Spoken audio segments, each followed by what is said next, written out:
Trust serves as the foundation of all types of relationships, whether they be friendships, romantic partnerships, or family connections. In this video, we will explore 10 traits from Stoic philosophy that should give you pause when it comes to trust. Above all, it's crucial to assess individuals for these qualities. Fortunately, this is a straightforward endeavor. Just examine their words and actions to uncover their genuine character. Now, let's illuminate each of these personality traits and grasp why putting your trust in them is unwise.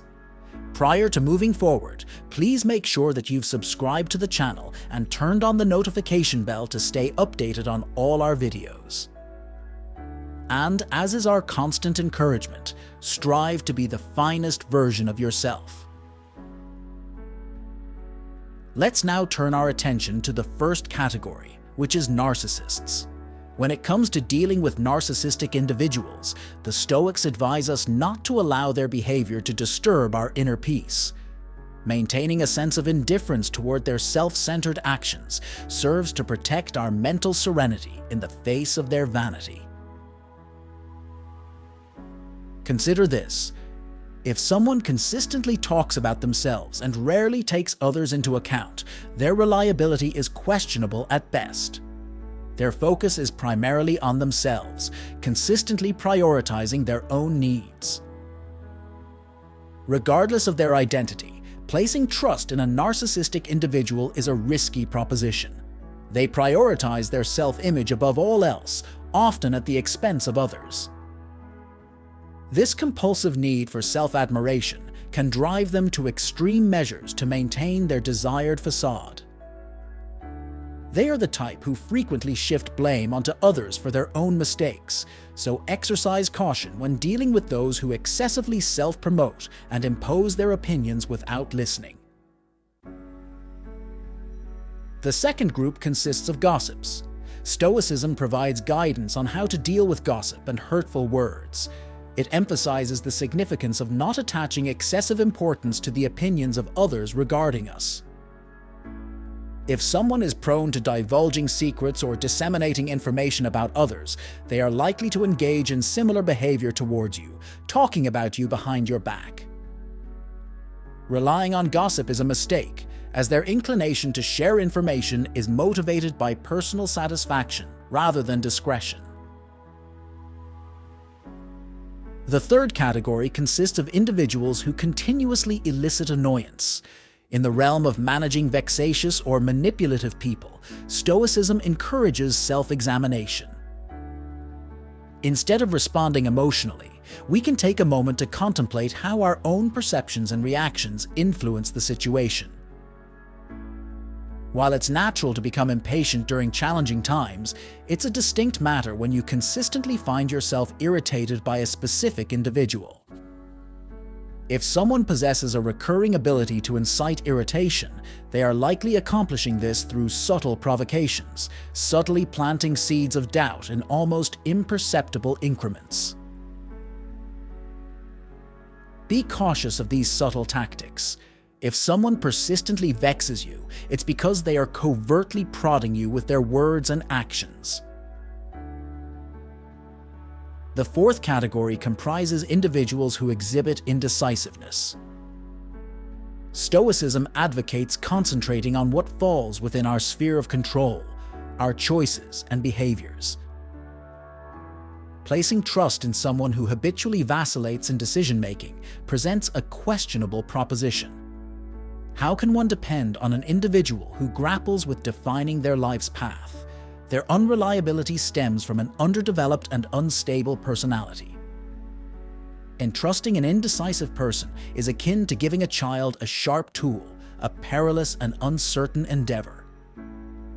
The fifth category comprises the two-faced individuals. When interacting with those who wear dual masks, Stoicism suggests exercising prudence.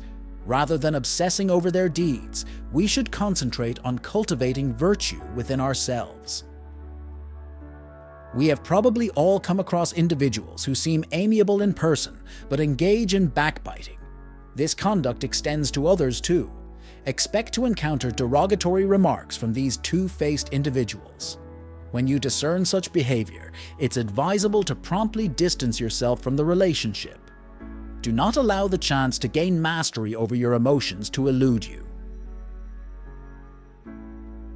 The sixth category includes individuals with an excessive curiosity. Stoicism underscores the importance of establishing boundaries during conversations and practicing discretion in sharing information.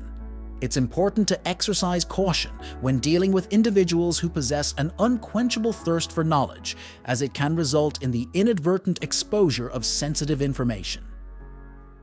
This curiosity may also be driven by envy. Therefore, it is crucial to be selective about the people you confide in, as ensuring that your information won't be used against you in the future can be quite challenging. While it's typical for people to inquire about your life during conversations, it's prudent to be wary of those who persistently delve into sensitive matters. Such individuals deserve careful consideration and, if possible, some distance. The seventh category is that of the universal friend. Stoicism serves as a reminder that we lack control over how others perceive us. Instead of pursuing universal approval, it underscores the significance of authenticity. We've all encountered people who appear universally pleasant, perpetually striving to accommodate and befriend everyone. Although there's nothing inherently amiss with these qualities, it's crucial not to unquestioningly rely on them. Frequently, such individuals are driven by a desire for popularity and aspire to be at the center of attention. To them, you're just one of many, easily replaceable. Exercise caution with these extroverted, popularity-driven personalities, as their loyalties are known to shift rapidly. The eighth category comprises perpetual critics. Stoicism highlights the importance of self-assessment. Instead of dedicating their time to critiquing others, Stoics prioritize self-improvement. People who frequently engage in criticizing others, often resorting to gossip or spreading rumors, likely possess questionable character. Those who invest their time in disparaging others are probably not productive or responsible individuals. It is wise to exercise caution around these critics, as their readiness to malign others indicates a deficiency in virtue. Thank you for reaching this point. If you had placed your trust in someone with characteristics from these categories before, please share your experience in the comments. However, please stay tuned, as there are 2 additional types to explore. The ninth category comprises individuals who are consistently entangled in predicaments. Stoicism advocates for the acceptance of responsibility for our choices and emotions, rather than ascribing blame to destiny or external circumstances. It's prudent to be wary of those who perpetually find themselves embroiled in conflicts and dramas, frequently citing misfortune. They depict life as a series of penalties, an unending chain of hardships. Exercise caution around such individuals, as their propensity to encounter difficulties is no mere coincidence. It's not the universe plotting against them, but their own self-sabotaging tendencies. They are likely to make poor decisions, struggle to learn from their mistakes, and have difficulty managing their emotions. It's advisable to avoid getting involved with this group, as sympathizing with their troubles can swiftly ensnare you in their tangle of problems. Finally, the 10th category comprises individuals who pretend to listen. In situations where people simulate attentiveness, Stoicism suggests being assertive and, if necessary, creating some distance from unproductive conversations. We've all encountered individuals who, when you express an idea or speak, respond with a perfunctory yes or claim to understand. This behavior is not just annoying, it can also be disrespectful. At the very least, a meaningful conversation requires genuine attention. If you notice that someone is not truly engaged in listening, or worse, if they are absorbed in their phone or merely pretending to be interested, it's best to stop speaking. Engaging with someone who is not genuinely interested is a futile endeavor. In such situations, feel free to stand up and depart.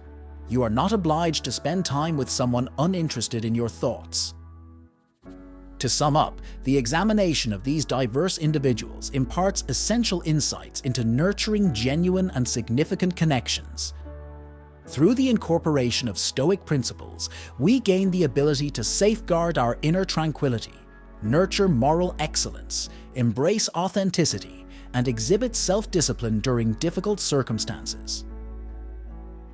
I appreciate your attention, and I hope you discover wisdom and satisfaction in your individual path, while consistently striving to become the finest version of yourself.